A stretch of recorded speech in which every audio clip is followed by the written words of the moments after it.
तो अभी हम देखने वाले हैं biotechnology and it's applications, NCERT example का क्वेश्चन। जनरली इसमें 15 क्वेश्चन दिया हुआ है, ध्यान दीजिएगा। पहला क्वेश्चन आते हैं, बीटी कॉटन इज नॉट, क्या नहीं है बीटी कॉटन के बारे में? तो ये जीएम प्लांट है, एकदम सही बात है। जीएम मतलब जेनेटिकली मॉडिफाइड, इसको ध्यान दीजिएगा, जेनेटिकली मॉडिफाइड, जेनेटिकली मॉडिफाइड, ठीक है। दूसरा बोला इंसेक्ट रेजिस्टेंस है, इसको इंसेक्ट जनरली सभी इंसेक्ट तो नहीं लेकिन बहुत सारे इंसेक्ट से ये बच जाता है। तीसरा बात, ए बैक्टीरियल जीन एक्सप्रेसिंग सिस्टम, यानी इसके इस प्लांट में जो जीन है अपने आप को एक्सप्रेस करता है, ठीक है।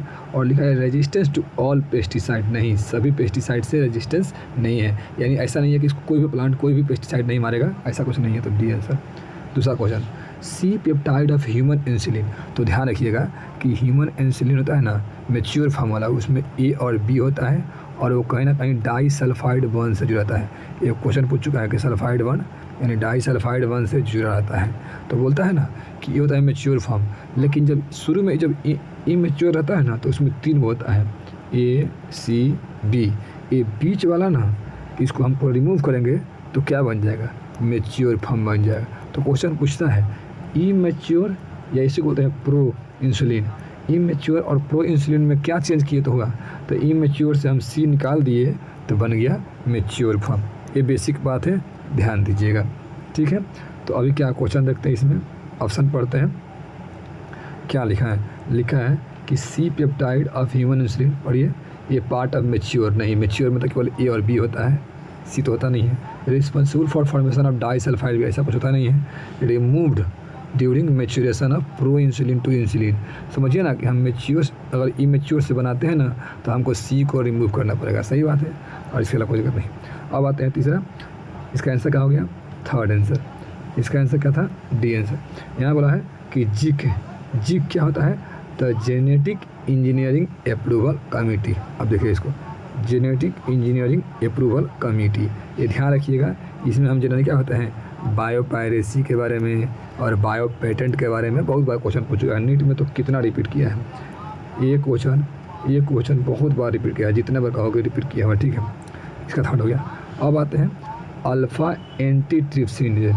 अल्फ़ा एंटीट्रिप्सिन क्या करता है, ट्रीट करता है इम्फाइसीमा को, इतना बार रिपीट क्वेश्चन है, इम्फाइसीमा को ठीक करता है कौन, अल्फ़ा एंटीट्रिप्सिन। सब पूछ चुका है नीट में कम से कम 5-6 बार सब, ठीक है, ध्यान दीजिएगा। इसका आंसर क्या हो गया, ठीक। अब आते हैं कि एक प्रोब, प्रोब क्या होता है, तो एक सिंगल स्ट्रैंडेड डीएनए होता है, सिंगल स्ट्रैंडेड डीएनए होता है या सिंगल स्ट्रैंडेड आरएनए होता है, तो ध्यान रखिएगा। और इस या तो सिंगल स्ट्रैंडेड डीएनए या तो सिंगल आरएनए में क्या करते हैं, टैग करते हैं, मतलब जोड़ देते हैं किसको, रेडियो एक्टिव मॉलिक्यूल को। और डिटेल्स उसका चैप्टर में पढ़ेंगे, सब इतना समझिए पहले। ये प्रोब व्हिच एक मॉलिक्यूल होता है जिसको हम locate homologous sequence in a mixture of DNA या आरएनए। ध्यान रखिए सिंपल होता है, मान लीजिए कि हमारे पास ये सिंगल स्ट्रैंड डीएनए होगा, हमारे मिक्सचर में बहुत सारा ऐसा स्ट्रैंड भरा होगा, तो इस पर जो भी ATGC होगा सीक्वेंस और इसको इस मिक्सचर में डालेंगे तो इसका कम्प्लीमेंट्री बेस कहीं ना कहीं जुड़ जाएगा। तो मान लीजिए यहाँ से आकर जुड़ेगा तो हम समझ जाएंगे इसका कम्प्लीमेंट्री क्या होगा, यहाँ पे टी के बदले में ए, ये समझने के लिए कहते हैं। तो ध्यान रखिएगा, ये बेसिक बता रहे हैं, लेकिन इसको एनसीईआरटी आपने बहुत बार पढ़ा होगा तो उसमें ध्यान होगा, ठीक है। तो क्या बोल दिया यहाँ पे कि प्रोब क्या है, तो सिंपल सिंगल स्ट्रैंड डीएनए या सिंगल स्ट्रैंड आरएनए। तो देखिए आइदर आरएनए या डीएनए, क्लियर नहीं किया है, लेकिन अल्टीमेटली ये दोनों अगर होता ना कि बोथ ऑफ दीज तो अच्छा होता है, लेकिन कोई नहीं, आइदर सिंगल स्ट्रैंड आरएनए या डीएनए। अब आइए, अब बोला है कि करेक्ट सीक्वेंस यानी किसे, रेट्रोवायरस है, नाम है रेट्रोवायरस। रेट्रो मतलब क्या होता है, ध्यान रखिएगा कि जनरली क्या होता है कि सेंट्रल डॉगमा पढ़ी होंगी, तो डीएनए से आरएनए होता है, इसे एमआरएनए मेनली होता है, लेकिन आरएनए होता है और आरएनए से प्रोटीन होता है। इसे ही प्रोटीन बन जाएगा, मतलब इसका यहाँ से जो जीन है वो अपने आप को एक्सप्रेस कर रहा है।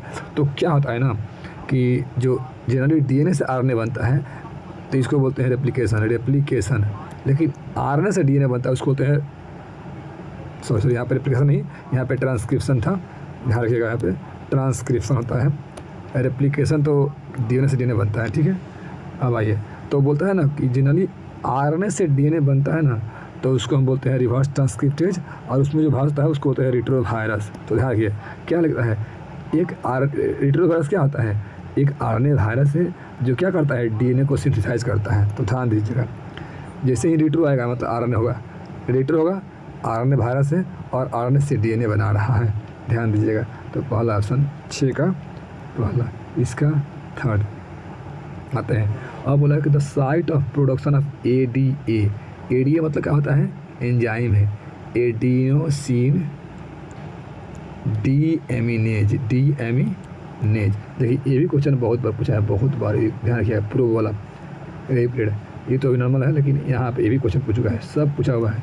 तो बोला है कि प्रोडक्शन ऑफ एडीए जो एडिनोसिन डीएमिनेज, ये भी एंजाइम का केवल नाम पूछ, एडीए का फुल फॉर्म पूछ चुका है। तो एडिनोसिन डीएमिनेज क्या होता है इसमें जनरली कहाँ होता है, तो ये लिम्फोसाइट में निकलता है, ठीक है। और यहीं अगर एडीए नहीं निकले तो बीमारी हो जाएगा, उसको हम बोलते हैं SCID, मतलब severe combined immuno deficiency syndrome. यानी कहीं ना कहीं मतलब कि अगर ये एडीए एंजाइम नहीं निकले तो इम्यून सिस्टम की डिफिशियंसी हो जाएगी। तो ध्यान रखिएगा, ये सब बात बहुत बार रिपीटेड क्वेश्चन है सब। तो क्या बोला है कि साइट ऑफ प्रोडक्शन है, एडीए कहाँ बनता है हमारे बॉडी में, लिम्फोसाइट में बनता है, लिम्फोसाइट में बनता है, बी आंसर।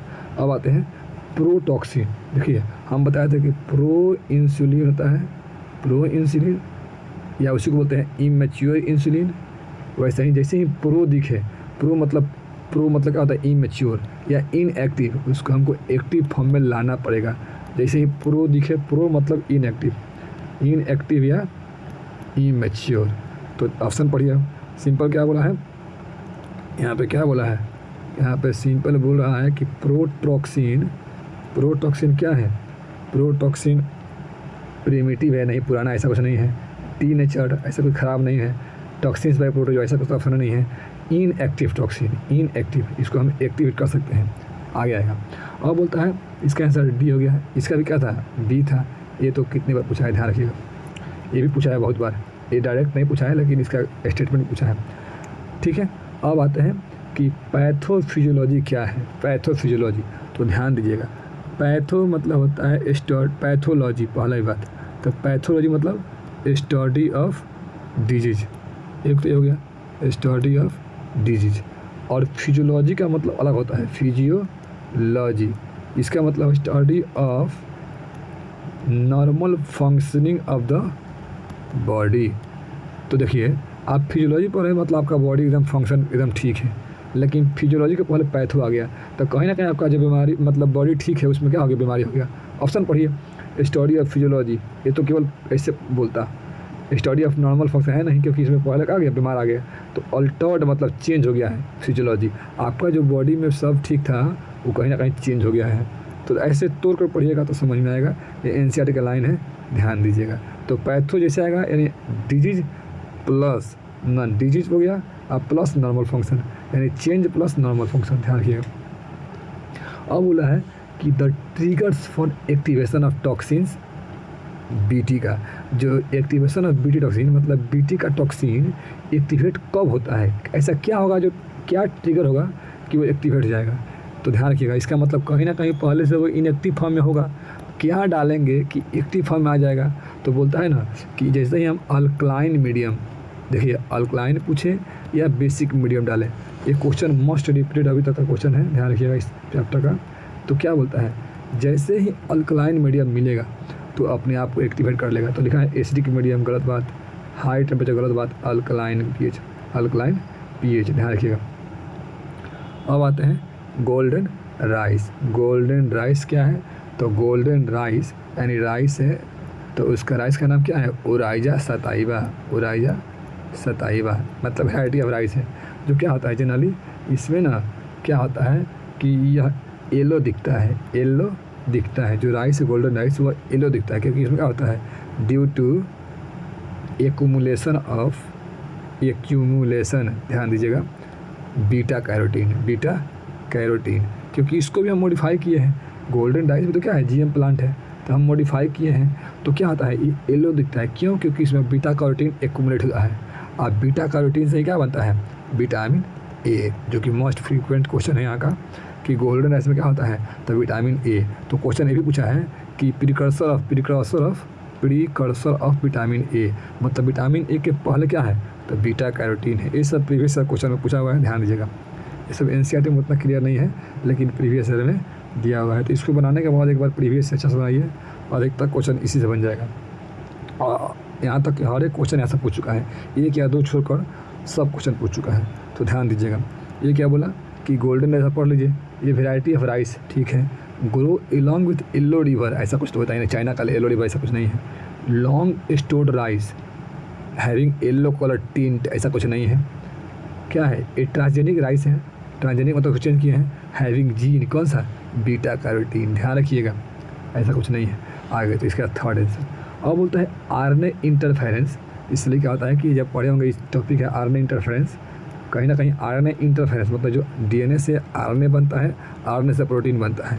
तो अगर हम आरएनए को हम अगर इंटरफेयर कर दें तो प्रोटीन बनेगा ही नहीं, तो प्रोटीन नहीं बनेगा तो कोई भी ऑर्गेनिज्म इसको यूज नहीं कर पाएगा। तो बोलता है ना कि कैसे, तो ध्यान रखिएगा इसमें जब भी आरएनए इंटरफेरेंस आएगा तो दोसर मतलब बहुत बार, ये तो हमको लगता है कि और रिपीटेड क्वेश्चन है, जितना बोलिए उतना ही कम है। दूसरा मतलब दोसर, ये ट्रिक है, दोसर मतलब डबल स्टैंडर्ड आरएनए। तो जैसे ही आपको आरएनए तक रोकना है तो आपको क्या करना पड़ेगा, डबल स्टैंडर्ड आरएनए लेना पड़ेगा। तो ध्यान रखिएगा, ये क्वेश्चन होता है यहाँ पे कि जनरली मान लीजिए हमारे पास डीएनए है, तो डीएनए मतलब जो क्या होता है, डबल स्टैंडर्ड होता है। डीएनए क्या होता है, डबल स्टैंडर्ड होता है, लेकिन जो आरएनए बनता है ना वो सिंगल बनता है, और आरएनए सिंगल बनता है तब जाकर प्रोटीन बनता है। तो हम क्या किए, हम दिमाग लगाकर कि पहले जो डीएनए था ना डबल, अब वहाँ पे हम जो आरएनए बनाए वो भी डबल बना दिए। तो जब डबल बनाएंगे तो प्रोटीन बनेगा नहीं, तो ध्यान रखिएगा, क्योंकि हमको सिंगल चाहिए ही आरएनए, तब जाकर प्रोटीन बनेगा। तो जब भी हमको आरएनए इंटरफेरेंस करना होगा हम सिंगल से डबल बना देंगे, यानी डबल स्टैंडर्ड आरएनए। ये बहुत फेमस क्वेश्चन है और मोस्ट फ्रिक्वेंटली रिपीटेड क्वेश्चन है, ध्यान दीजिएगा, ठीक है। अब आ गया जैसे आरएनए आया दोसर, देखिए दोसर है, ठीक है। अब आता है कि फर्स्ट क्लिनिकल जीन थेरेपी मतलब जीन को चेंज करना है, जीन को ठीक करना।